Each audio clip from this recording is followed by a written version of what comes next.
Here's Dan Shapiro to help you find your edge, master your process, and own your future. Hey guys, good evening everybody. Welcome to another edition of the AccessTrader.com nightly wrap-up show. Hope everybody is doing well. Guys, take a moment out, take that second, show you boys some love, hit that like button, support the channel. Again, hopefully I will continue to point you in the right direction. It is a couple of minutes before the close. Usually I do these updates around 5 o'clock. I am going to my daughter's second round state playoff game, so I have to leave in about 10-15 minutes. Give you guys a couple of thoughts going into tomorrow's session. So obviously the big story over the weekend was the military, the military attacks and counterattacks and all that bad stuff that nobody wants to hear. But it was here, right? It was here. And, you see a lot of people's opinions over the weekend. The market was going to go to all-time highs today. Okay. The market was going to crash today. Okay. Right? So obviously none of that happened. Again, folks, you can say the greatest thing about social media is everybody has a voice. The worst thing about social media is literally everybody has a voice. Guys, the market wasn't going to all-time highs today. The market wasn't going to go to zero today. It was just military headlines that we've seen.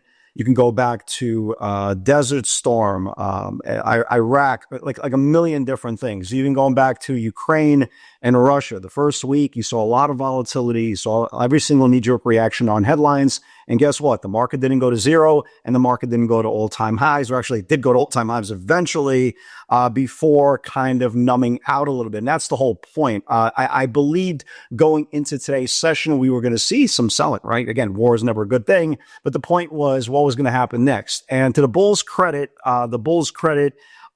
they shook off morning weakness. The problem was there really wasn't morning weakness that like everybody anticipated. Everybody thought on the overnight session, you were going to see the NASDAQ down 2-3%. It was going to be chaos. It was going to be a lot of controversy, volatilities, headlines going up and down all over the place. And you were going to see one of the most aggressive volatile sessions in 2026. None of that happened. Literally none of that happened. I woke up this morning around 6:15 in the morning, right before I went to the gym. The NASDAQ was down like 0.7%. I mean, literally, it's like an average Thursday, right? Nothing dramatic, no headlines flying all over the place, no volatility. Basically, the Bulls bought the open and grinded back the whole day, and we're kind of flat on the day, right? I mean, the Dow down 90 points right now with about 5 minutes left, 90 points. The NASDAQ's up about 60 points, and the S&P is flat. And it sounds like a phenomenal victory if we would have had that washout, throw the baby out with the bathwater type of scenario down 2, 3, 4%, but it wasn't. It was only 0.7%.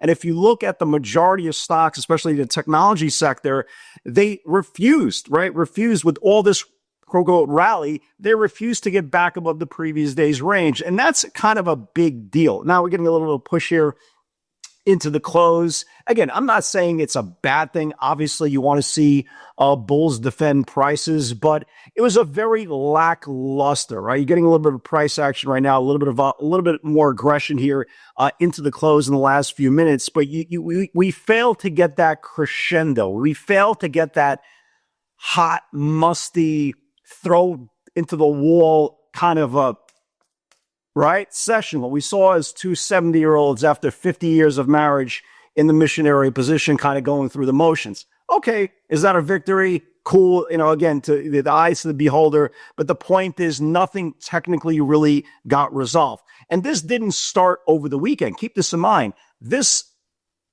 area of rejection came when NVIDIA lost the 50-day moving average, but literally by itself, on Wednesday into Thursday session. So for me to get excited, right? Not that anything is not tradable today. I think we did a great job today in implementing the game plan. As we talked about over the weekend update, I was just concentrating on Tesla today. I took 3 bounces, 1 rejection. Just wanted to get my day from point A to point B. Just kind of get the things out of the way. Because again, the longer we continue to see these headlines, eventually tone deaf the market will become in a natural organic order flow. So again, if you want to turn around and say bulls did a great job, fine. That's cool. That's absolutely cool. If the Bears want to turn around and make the case this was, again, very lackluster, that's cool as well. Again, I'm not I'm not into it to be right. I don't care about clicks. I don't care about likes. I'm looking at reality, and the reality says nothing really got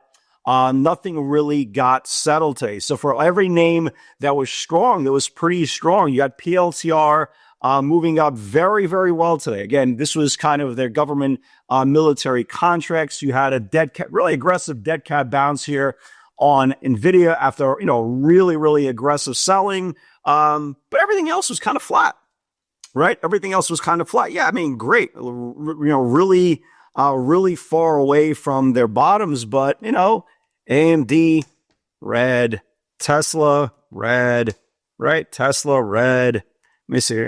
Tesla, red. CRWV, red. SanDisk, red. Google, red. Avago, red. Amazon, red.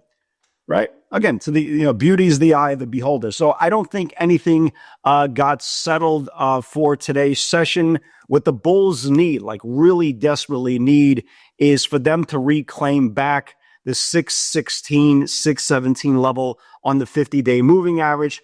Until that happens, yes, you're going to have individual setups. They're going to look okay. Like, again, I'm probably going to continue to trade ranges until we have a definitive loss of the 150-day moving average on the QQQs or a reclaim back above the 50-day. It's just as much easier. For all you guys who are in the webinar today, it was a pretty calm day. Again, I was actually very surprised that we didn't see any volatility. It was just basically we gapped down 0.7%, not 7%, not 1.7%. Literally, that's it. 7%, 0.7%.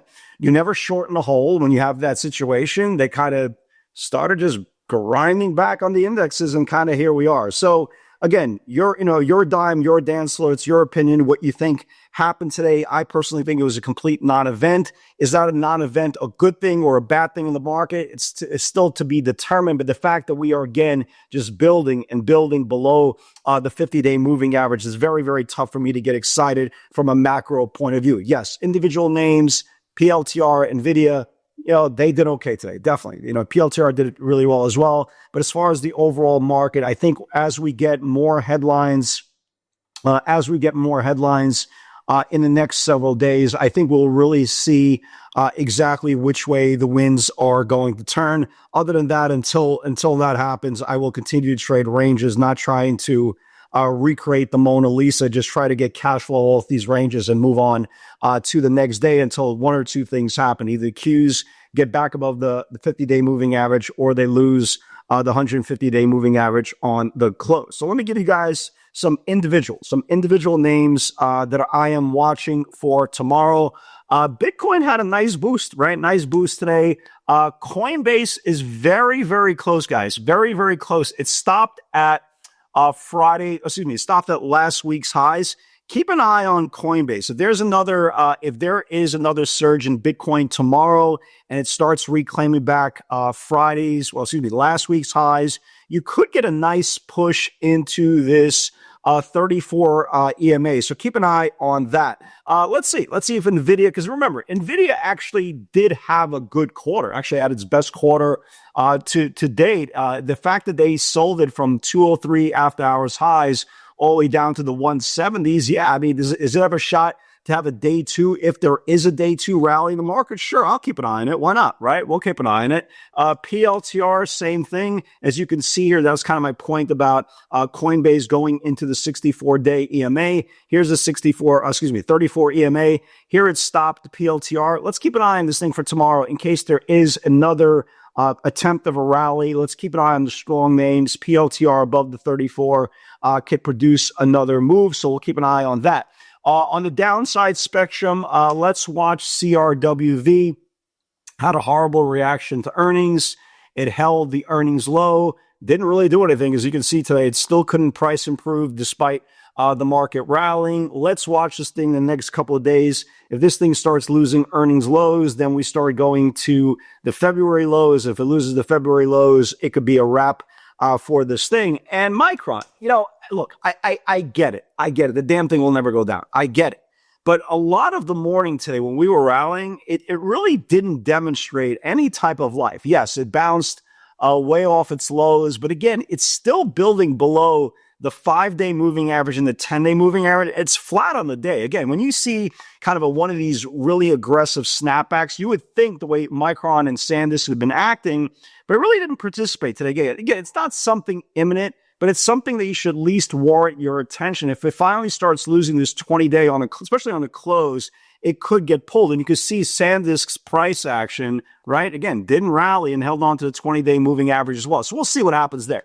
Tesla, look, a lot of put buying coming in on Tesla. Again, today I tried to bounce it 3 times. I bounced it 3 times. I rejected it once. Did okay. Nothing crazy. Nothing crazy on this thing. Just kind of took advantage of the channels. The one thing we do have to pay attention to on Tesla, you see how it held the February lows today, right? It held literally within 50 cents of the February lows. Again, it's not imminent for tomorrow, but if there's any type of rejection price action tomorrow and they start losing the February lows, I mean, look how much room you have on the way down. Again, it's not something imminent, but set an alert below the February lows. It's something we definitely want to pay attention to. So that's about it, man. That's about it. Look, again, your dime, your dance floor. If you want to, spend the rest of your afternoon trying to convince the Bulls, the Bears, that the Bulls did great or the Bears did great, that's up to you. In my opinion, it was a very